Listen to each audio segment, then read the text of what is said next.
Hello guys, तो आपका स्वागत है मेरे चैनल फ्रॉम हकला में। हम आज बात करेंगे एक एनिमे जो ऑन गोइंग है, जिसका नाम है there was a cute girl in hero's party so I tried confessing to her. इसके स्टूडियो का नाम है गे कोकू और इसके डायरेक्टर है मीने टोमोनोरी और यामामोतो यासुताका। इसका अभी एपिसोड 5 आया है। तो देर न करते हम इसकी स्टोरी पे आते हैं। इसकी स्टोरी चालू होती है, हमारा हीरो और सिसिलिया कहीं जा रहे हैं, पर शीक भी उनके साथ है। और हीरो को ये चीज अच्छी फील नहीं होती, क्योंकि हीरो सिसिलिया के साथ अकेले टाइम स्पेंड करना चाहता था। तभी देखने में आता है कि सिसिलिया को हो गई है मोशन सिकनेस, जिसके लिए सीक उसे एक पोशन देता है जिससे वो ठीक फील करती है। फिर उन लोग गांव पहुंचते हैं, जहाँ पे गांव का जो हेड है उनके पास आता है। फिर उन लोग जाके लोगों को हील कर रहे होते हैं और हीरो इस चीज से बहुत अच्छा फील कर रहा होता है कि वो है सिसिलिया के साथ में। तभी हीरो जो गांव का हेड है उससे पूछता है कि जो बैंडिट्स अटैक हुआ था, किसी की मौत नहीं हुई, ये बहुत अच्छा है। तो वहां विलेज हेड कहता है कि उनकी मौत इसलिए नहीं हुई, किसी ने हमें सेव किया, उन बैंडिट्स को मार दिया। हीरो ये सब बात कर ही रहा होता है, तभी हीरो को एहसास होता है कि सिसिलिया बहुत एग्जॉस्ट हो चुकी है, लेकिन तब भी वो लोगों को हील कर रही है। तो वो उसके ऊपर मैजिक यूज कर देता है, जिससे वो सो जाती है। और जब वो जागती है तो हीरो पे बहुत गुस्सा होती है। और फिर उसके बाद गांव का हेड वहां आता है और कहता है कि यहाँ एक टील नाम की छोटी बच्ची रहती है गांव से बाहर, तो मैं चाहता हूँ आप उसे भी देखें। तो उन लोग वहां जाते हैं, देखते हैं कि वो सही नहीं है, वो हमेशा बीमार रहती है। तो जो सीख है उसे एक दवाई देता है जिससे वो अच्छा फील करती है। फिर वो अपने गार्डियन डेटी के बारे में बोलती है। जब उन लोग वहां जाके देखते हैं तो वो एक डीमन होता है, और वो जैसे हीरो पे अटैक करने का सोचता है, सीक उसे ऑन द स्पॉट हरा देता है। फिर हीरो उससे बात करता है, तो वो अपनी स्टोरी कहता है कि मैं सिर्फ यहाँ रहना चाहता हूँ, क्योंकि जहाँ मैं रहता हूँ टील हमेशा उसका ध्यान देती है, इसलिए मैं चाहता हूँ उसे कोई हानि ना हो। और हीरो इस बात से सहमत होता है, लेकिन वो इस बारे में सिसिलिया से भी बात करना चाहता है। जब वो ये सारी बातें उससे कहता है, वो भी इस बारे में हाँ बोलती है। और फिर उनका एक अच्छा सा सीन होता है, तभी बैंडिट्स का अटैक हो जाता है और हमारा हीरो और सीक उस बैंडिट्स को हरा देते हैं। और हीरो सीक को भेजता है कि वो टील के पास जाके देखे उसे कुछ हुआ तो नहीं। और यहाँ हीरो बैंडिट्स को हरा देता है, लेकिन अभी सीक वापस नहीं आया है। तो हीरो वहां जाके देखता है तो दूसरी कंट्री का जो हीरो पार्टी का मेंबर है वो वहां आ गया है, और वो उस डीमन को मारना चाहता है, लेकिन हीरो उसे रोकता है। तब हीरो को एहसास होता है कि वो सिर्फ एक साइको व्यक्ति है जो सिर्फ लोगों की जान लेना चाहता है।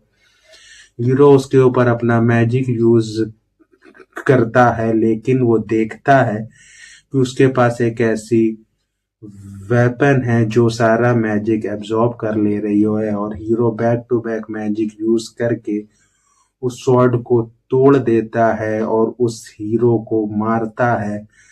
लेकिन वो हीरो जाने से पहले टील को घायल कर देता है और सबको मारने की कोशिश करता है, और हीरो उसे सेव कर लेता है, जिससे हीरो बहुत गुस्से में होके डीमन रूप लेके उसे मारने ही वाला होता है, उसको बहुत पीटता है।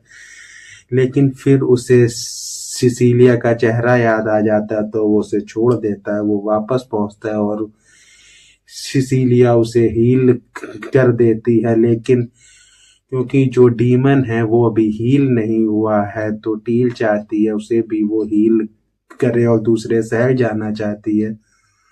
तो सिसिलिया उसे अपने महल लेके जाती है, जहाँ पे हीरो ने उस डीमन को एक स्टैचू का रूप दिया है। तो उसकी माँ टील को तो रख लेती, पर उस स्टैचू को नहीं रखना चाहती और एपिसोड यही खत्म हो जाता है। तो हम बात करते हैं इसके रिव्यू की। ये जो एपिसोड आया है एपिसोड 5, ये बहुत ही अच्छा एपिसोड है, क्योंकि इसमें अब ये मालूम चल रहा है ये कहानी बहुत इंटरेस्टिंग होने वाली है। अब ये सिर्फ प्यार के बारे में नहीं होगी, हीरो के एडवेंचर के बारे में भी होगी। क्योंकि पहले ऐसा फील हो रहा था कि ये कहानी बहुत ठीक ठाक जाएगी, क्योंकि हीरो वहाँ फील होता है सिर्फ हीरोइन से, ये चाहता है कि वो सिर्फ उसको एक बार हाँ बोल दे प्यार के लिए, और पूरी स्टोरी ऐसा फील होता है उसी के आसपास रहेगी। और यहाँ ये फील अब तक हो रहा था कि ये स्टोरी बहुत शांत रहेगी, इसमें इतना कुछ ज्यादा भयंकर फाइट नहीं होंगे। लेकिन एपिसोड 5 में भी ऐसे ही फील हो रहा था, जब तक दूसरे देश का हीरो नहीं आया और हमारे हीरो योकी से फाइट नहीं हुई। और तब हीरो को एहसास होता है कि हीरो जो सोच रहा था वो ठीक नहीं, और हीरो का डीमन रूप भी अच्छा शो हुआ है।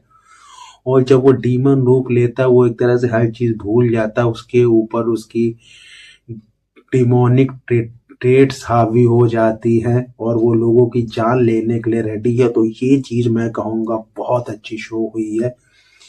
जैसी ये स्टोरी चाह रही थी, इन्होंने जो स्टोरी में एक छोटा सा कह लीजिए, अब भयंकर कह लीजिए, जो चेंज लेके आया, इसमें हमें अब उम्मीद है कि स्टोरी में फाइट सीन होंगे और हीरो को बहुत सी ऐसी चीजों का सामना करना होगा जिसके लिए हीरो अभी तक रेडी नहीं था, और वो जो अपना जीवन आसानी से जीना चाहता था अब उसके लिए नहीं होगा। अब ये देखने लायक होगा कि हीरो के फैसले क्या होंगे, कि हीरो यहीं पे एज ए ह्यूमन रहना चाहता है कि उसकी इतनी फाइट होगी या इतने वॉर होंगे या उसके खिलाफ इतने प्लान होंगे कि हीरो डीमन लॉर्ड होने का फैसला लेगा। अगर कुछ ऐसा शो हो तो मैं कहूँगा बहुत अच्छा है। इसमें जो ये एपिसोड पूरा 20 मिनट बोरिंग कहीं फील नहीं होता, ये बहुत ही अच्छा। और इसमें अभी ये देखने लायक होगा जब हीरो की जो साथी हुए हैं, नए दोस्त हुए हैं, और या फिर सिसिलिया की जो माँ है, अगर उन्हें उसे मालूम चलता है कि हीरो एक डीमन है तो उनके फैसले क्या होंगे, ये भी देखने में इंटरेस्टिंग होगा। तो अगर देखा जाए ये स्टोरी जो अब चेंज लेना चालू की है, ये मैं कहूँगा बहुत ही अच्छा है। इसमें मैं जिसने ये कहानी लिखी है उसकी तो तारीफ करूंगा, ये डायरेक्टर की भी मैं तारीफ करना चाहूंगा कि उसने स्टोरी की स्पीड बिल्कुल सही रखी कि हमें कहीं बोरिंग फील ना हो। क्योंकि बहुत बार ऐसा होता है कि लोग सोचते हैं स्टोरी धीमी लेके जाए या फास्ट लेके जाए, इसमें ऐसा कोई चीज शो नहीं हुई है। इसमें जिस स्पीड से जानी चाहिए वही स्पीड शो हुई है। तो मैं इसको अगर रेट करूँ 10 में से 9 दूंगा मैं, क्योंकि इसमें जो सीन्स हैं वो अच्छे हैं, जैसे स्टोरी लेके जा रहे हैं अच्छे, जो हीरो में चेंजेस लाए हैं वो बहुत अच्छे हैं, जो थोड़ा डाला है वो मैं कहूँगा बहुत अच्छा। और हीरो की अब एपिसोड 6 में ये कहानी कहाँ चेंज होगी ये देखने लायक होगा। तो हम ये रिव्यू इसी के साथ खत्म करते हैं। Bye bye.